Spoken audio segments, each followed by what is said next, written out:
Waktu saya diutus di Kalimantan, saya dikasih sama orang tua saya, itu 100.000 rupiah. Saya naik kapal namanya kapal Binaya. Dari Semarang ke Pontianak. Itu kapal barang, saya masih ingat itu. Ada kambing, ada sapi, ya ada bebek, biol ya di situ semua adalah. Itu semalam di situ saya mabok gini adalah. Ya bersama kotoran-kotoran binatang adalah. Waktu dorong-dorongan gini, karena banyak orang, ada pendeta yang terbentur kepalanya, jedok sini, bocor keluar darah. Tiba-tiba Tuhan bicara sama saya, berikan uangmu semua. Waduh, uang saya hanya 100.000 rupiah. Kalau saya kasihkan pendeta ini, aku mangan apa, mau makan apa di Kalimantan Barat. Itu tahun 1993, 94. Gini, saya ngomong sama Tuhan. Tuhan, dia 25.000, aku 75.000. Tuhan bicara, tidak. Tuhan, dia 50.000, saya 50.000. Tuhan bicara, tidak. Gini Tuhan, dia 75.000, saya 25.000. Tuhan bicara, tidak. Ini yang terakhir dah. Pendetanya 90.000, saya 10.000. Tuhan bicara, baiklah. Kelenger enggak, Dara? Nah, waktu itu saya ngomong, Pak Pendeta, ini berkat untuk Bapak Pendeta. 90.000 rupiah. Tahun 93-94. Pendeta berkata, haleluya, Tuhan berkati. Aku sing senep, Saudara. Aku ya mumet, pusing dah. Nanti saya di Kalimantan mau makan apa? Dan saya baru pertama kali di luar pulau. Bingung nanti gimana? Dari Pontianak ke Singkawang. Singkawang hanya megang 10.000. Kawan-kawan diutus ke Medan, Jakarta, Semarang. Pikiran saya kan satu, wah di Singkawang. Enggak saudara, saya dikirimnya di pedalaman. Dan terjadi kerusuhan, Sanggoledo, Dayak sama Madura, mangkok merah berjalan. Saya diutus di tempat kerusuhan. Saya ke Sanggoledo, saya kira kan di Sanggoledo, enggak Bengkayang. Enggak taunya saya diutus masuk lagi. Pedalaman. Sedani, Sinapit, Sejaru. Jalan kaki 1 malam. Dan di situ bila mangkok merah berjalan itu perang. Lah, saya kan hanya ada uang 10.000. Saya sampai ke daerah situ. Tidak ada toko, tidak ada minimarket, tidak ada warung. Pedalaman, saudara. Dan rumahnya itu kayak panggung-panggung gitu tuh. Dan ada yang di pohon-pohon, saudara. Ada rumah di pohon juga, panggung-panggung. Apa yang saya lakukan? Saya berdoa. Hari Minggu, saya masih ingat, kebaktian 1 orang doang. Jadi kolektornya berapa saya tahu. Ya jemaatnya 1 tok. Jadi saya yang nyanyi, saya mimpin pujian, saya yang khotbah, saya ngedeng kantong kolektor. Dari saya kembali ke saya. Dan jemaatnya 1 sama 1 pemandu. Udah hidup susah di situ. Maka di badai apapun, Tuhan berikan kekuatan. Udah hidup susah. Kok kepala suku, kepala adat ngejak 1 kampung. Untuk adu ilmu. Ya sudah sekalian tanggung lah. Gitu. Saya tatap dia, saya doain dalam Yesus, jatuh. Kepala adat, kepala suku bertobat. 1 kampung bertobat. Saya masih ingat itu. Itu Injil masuk Kalimantan. Pagi, saya dikasih babi hutan. Kenapa? Karena yang ngalahkan kepala suku, kepala adat kan Tuhan pakai saya. Mereka berdua bertobat. Jadi buruan yang pertama saya yang makan. Pagi babi hutan, siang rusa, malam kancil. Setiap hari itu makannya itu 1 bulan. Makan buruan-buruan. Dan mujizat terjadi. 10.000 itu tidak bertambah, tidak berkurang. Kenapa? Tokonya enggak ada. Warungnya juga enggak ada. Di pohon-pohon sama rumah panggung gitu, kayu-kayu. Sebulan sampai saya dipanggil. Daud, waktunya pulang ke Inteos. Saya pulang ke Inteos, kan ada tiket pulang. 10.000 itu masih utuh dan saya kembalikan ke ibu saya.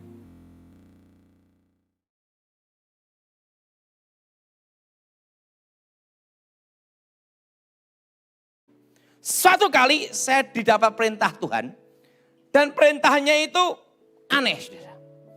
Tuhan bicara sama saya, pergi kamu ke Kalimantan Barat.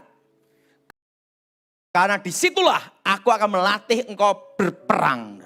Wow, saya bingung. Saya ada di Solo dan seumur hidup waktu itu belum tahu yang namanya Kalimantan itu kayak apa. Dan waktu itu saya masih ingat, ikan arwana itu masih jadi ikan goreng. Nah itu tahun 93-94. Saya baca dalam kitab Yakobus tentang mengoleskan minyak dalam nama Tuhan Yesus. Nah saya tuh sekolah Alkitab, sejak saya sekolah saya tuh tidak mau berdebat dan tidak mau ribut. Kenapa saudara? Ingat, kita hidup untuk menjadi berkat. Nah, dan dalam hidup ini saudara harus percaya bahwa dirimu dipakai Tuhan. Nah, jangan tergantung sama siapapun. Engkau harus percaya dirimu dipakai Tuhan menjadi berkat dan saluran berkat. Waktu itu Tuhan, saya suruh berangkat.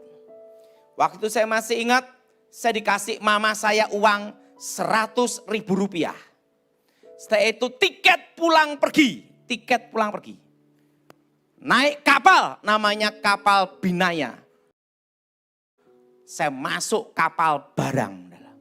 Saya masih ingat itu, kerbau, sapi, ayam, setelah itu mentok, bebek, jadi satu tidur dengan saya. Nah, waktu mereka beol semua, saya menikmati beolnya. Wes, sudah ubek-ubek situ. Nah, sampai Kalimantan Barat, sampai Pontianak, Tuhan beritahu saya, engkau melangkah lagi, jalan lagi. Makanya bagian kita adalah taat dan setia.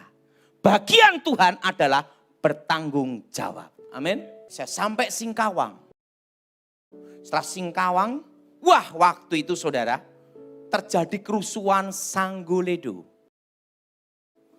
Terjadi perang antara Dayak dan Madura. Nah, tapi Tuhan nyuruh saya suruh masuk ke pedalaman kondisi perang. Gimana saudara?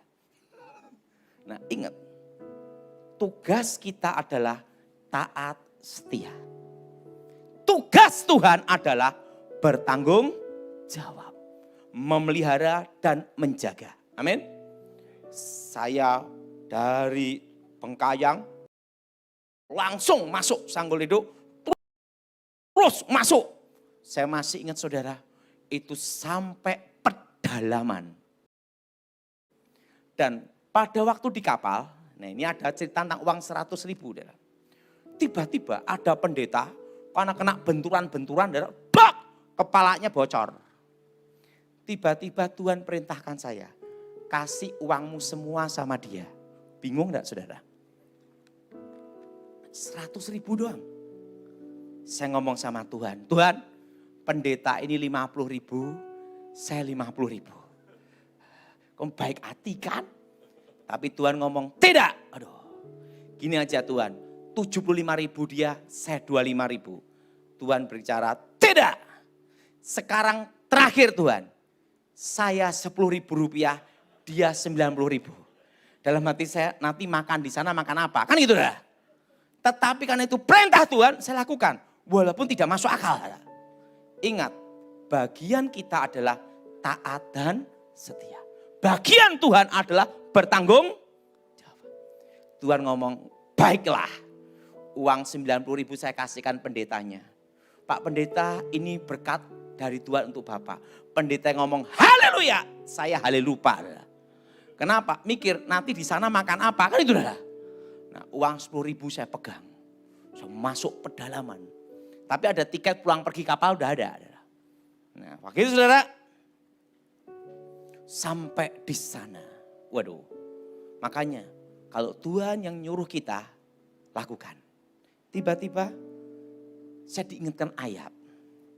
Oleskan minyak dulu. Jadi ingat, Tuhan mendidik supaya kita ini mengalami. Apa saudara? Bukan dari katanya orang. Tapi kita mengalami. Oleskan minyak setiap pintu. Nah waktu itu saya bingung cari minyaknya di mana. Kan tidak ada persiapan. Nah ada minyak goreng. Saya minyak goreng sama penduduk setempat, saya doa. Disitulah saya baru mengerti gunanya minyak urapan. Di dalam kasus pengusiran roh. Saya berdoa, Tuhan Yesus berkati minyak ini. Sucikan minyak ini dengan darah Yesus. Menjadi benteng yang kudus. Menjadi benteng yang maha kudus. Untuk membebaskan dari yang jahat. Membebaskan dari kutuk. Menjadi pagar benteng api roh kudus. Demi nama Yesus. Nah, minyak itu saya oleskan di setiap pintu. Di setiap pintu saya oleskan. Setelah saya oleskan pintu, saya tidur. Wih, tiba-tiba ada mandau terbang.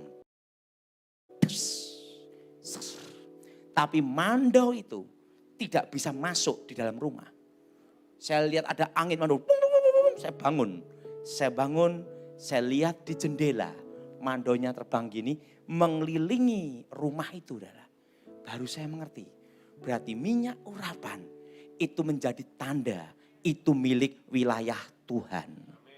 Jadi minyak urapan itu ada gunanya. Di situ saya mengerti. Oh, berarti ini menjadi tanda milik Tuhan. Menjadi tanda wilayahnya Tuhan. Nah, langsung saya doa di jendela. Dalam nama Yesus.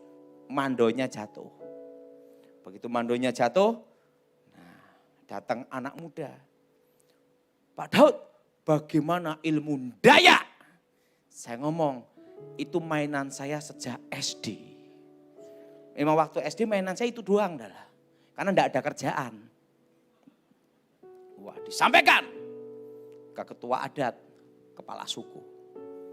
Malamnya, guci-guci berterbangan. Tapi guci itu tidak bisa masuk ke dalam rumah tempat saya tidur itu. Karena setiap pintu ada dikasih tanda minyak. Di situ saya baru mengerti. Minyak urapan itu ada gunanya saudara. Sebagai itu tanda milik Tuhan. Amin. Guci-guci terbang gini semua. Saya doa dalam nama Yesus. Jatuh semua. Jadi guci, mandau itu tidak bisa masuk ke dalam situ. Karena itu tanda milik Tuhan. Nah setelah itu apa yang terjadi? Datang anak muda itu lagi. Gimana ilmu daya? Wah itu mainan saya waktu SMP. Hari Minggu saya masih ingat. Waktu itu kan sebelumnya ada kebaktian. Saya yang khotbah, saya yang nyanyi, saya ngedarin kantong kolektor. Jemaatnya hanya satu doang. Jadi kolektornya berapa saya tahu. Karena apa? Karena saya ngedarin, saya yang khotbah gini-gini. Nah, hari Minggu kebaktian. Tiba-tiba, pakai tombak, pakai panah, pakai mandau. Saya pikir mereka mau kebaktian. Nggak taunya mereka mau perang. Mangkok merah berjalan. Wah. Itu ada di daerah pedalaman. Saya masih ingat. Apa yang terjadi? Begitu langsung datang kepala suku, kepala adat pakai senjata lengkap saudara. Dia tatap saya tatap dia. Dalam hati saya udah uang bokek, ditantang bertarung. Nah, you jual, saya beli. Gitu lah. Tatap-tatapan gini. Waktu tatap-tatapan, saya doa dalam nama Yesus. Saya waktu itu dibekali cara doa. Darah Yesus hancurkan kutuk. Darah Yesus hancurkan mantra. Darah Yesus bentengi. Itu saya diajar Pak Stefanus Pinky. Kenapa? Karena saya doa Bapak kami tidak apal-apal. Karena doa Bapak kami, gimana caranya doa ini waktunya cepat. Udah kamu ngomong darah Yesus saja. Gitu. Nah waktu saya ngomong darah Yesus. Tatap-tatapan. Muka dengan muka. Saya doa dalam nama Yesus. Kepala suku, kepala adat ambruk semua. Begitu dua-duanya ambruk. Semua yang di kampung itu semua berlutut semua. Bertobat semua. Dan apa yang terjadi? Waktu itu pendeta Matius mau dari gereja sidang jemaat Allah. Disuruh baptis setiap hari sampai gini-gini. Kenapa? Langsung datang nyerahin bertobat, baptis, masuk baptis, banyak yang dibaptis. Saudara. Dan waktu itulah Injil masuk ke dalam pedalaman. Saat itu uang 10.000 itu tetap utuh. Kenapa? Di sana tidak ada toko. Tidak ada minimarket, tidak ada supermarket. Jadi saudara, saya waktu itu saya masih ingat. Buruan pertama, kancil kasihkan saya. Saya makan dulu, sisanya baru mereka. Dari babi hutan, rusa, saya makan duluan. 1 bulan saya makan di pedalaman itu. Dan uang 10.000 itu tetap utuh. Artinya apa? Kalau Tuhan yang perintah, dia yang bertanggung jawab. Kalau Tuhan yang perintah, dia yang akan pelihara. Dan apa yang terjadi? Sebulan saya kembali ke sekolah Alkitab. Dan 10.000 itu saya serahkan ke mama saya. Utuh, saudara.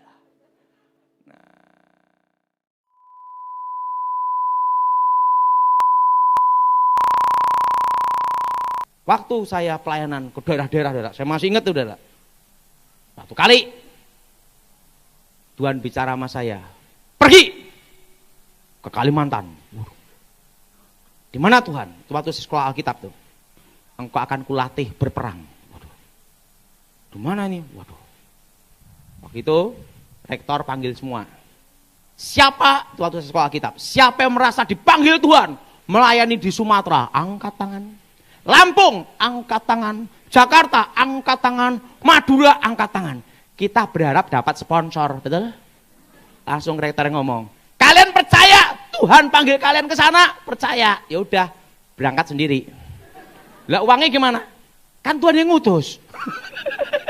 Ya modalnya iman itu. Saya berangkat, waktu itu saya naik mobil, setelah itu naik kapal Binaya. Binaya, nerobos sampai ke Pontianak, sampai Singkawang, sampai Sangguledo, masuk lagi, sampai Bengkayang, masuk lagi, Sinapit Sedane, tempat pedalaman, yang rumahnya masih di pohon-pohon, telinganya gini-gini. Saya masih ingat itu. Di tempat itu ada gereja. Saya yang khotbah, saya yang ngedain kantong kolektor, saya mimpin pujian. Dan jemaatnya saya dan pemandunya. Kosong itu gereja. Jadi kolektornya berapa tahu? Kenapa? Ya 2 orang aja. Waktu saya ke situ ada mandau terbang. Di sana itu kalau ada bila mangkok merah berjalan, itu perang, saudara. Dan yang berkuasa di sana itu kepala suku, kepala adat, saudara. Kalau udah gini langsung perang, saudara. Dan di sana waktu itu saya dikasih tahu ada kanibal, orang makan orang, saudara. Penggal kepala, saudara. Itu zaman itu, saudara. Jalan robos hutan, 1 malam itu jalan kaki, saudara. Tiba-tiba ada mandau terbang, teng, terbang itu. Langsung saya doa, dalam nama Yesus, jatuh mandaunya. Datang anak muda, gimana ilmu daya? Wah itu mainan saya sejak SD. Karena waktu saya SD dulu mainan itu keris sama pedang gini-gini, langsung jalan gini. Wah dilaporkan ke kepala sukunya sama kepala adatnya. Malamnya lagi dikirim lagi. Guji-guji terbang. Teng, teng, teng, teng, teng. Langsung saya doa, dalam nama Yesus. Jatuh semua adalah. Begitu jatuh semua, anak muda ini datang lagi. Gimana ilmu daya? Itu mainan saya sejak SMP. Wah, marah itu kepala suku kepala adat.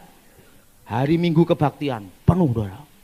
Bawa mando-mando gini semua saudara. Wah, mando-mando saudara. Di hutan tuh saudara, tengah hutan. Dan di sana enggak ada polisi. Polisi enggak ada, polsek aja enggak ada, polisi enggak ada. Polisi kehutanan aja enggak ada. Pedalaman bener saudara. Mando-mando gini. Dan saya masih ingat zaman itu ikan arwana itu digoreng. Ikan arwana itu digorengin zaman itu saudara. Digoreng jadi ikan asin gitu saudara. Ikan arwana itu. Waktu zaman itu waktu saya diutus ke sana. Ini pakai mando-mando gini. Kepala adat, kepala sukunya nemuin saya. Dia tatap saya tatap dia, tatap-tatapan gini. Nah, adu ilmu kan seperti itu. Kalau tunduk, itu artinya kalah. Jadi makanya kalau kita bicara sama orang, jangan nunduk. Tatap, tapi jangan gini juga. Biasa aja. Makanya saya ini selalu mata itu gini. Nah, tatap-tatapan. Dia tatap saya tatap dia, tatap-tatapan. Saya doa dalam nama Yesus. Langsung kepala suku, kepala adat ambruk. Brak, ambruk di depan saya di gereja. Saudara. Langsung itu orang-orang Dayak di pedalaman gini. Kita ikut pendeta sakti. Saudara. Hari itu juga gereja itu langsung penuh. Saudara. Saya ke pedalaman-pedalaman banyak bertobat kampung-kampung demi kampung. Di situ saya lihat kalau kuasa itu bekerja, siapapun tidak bisa melawan. Roh Kudus. Amin. Nah, ingat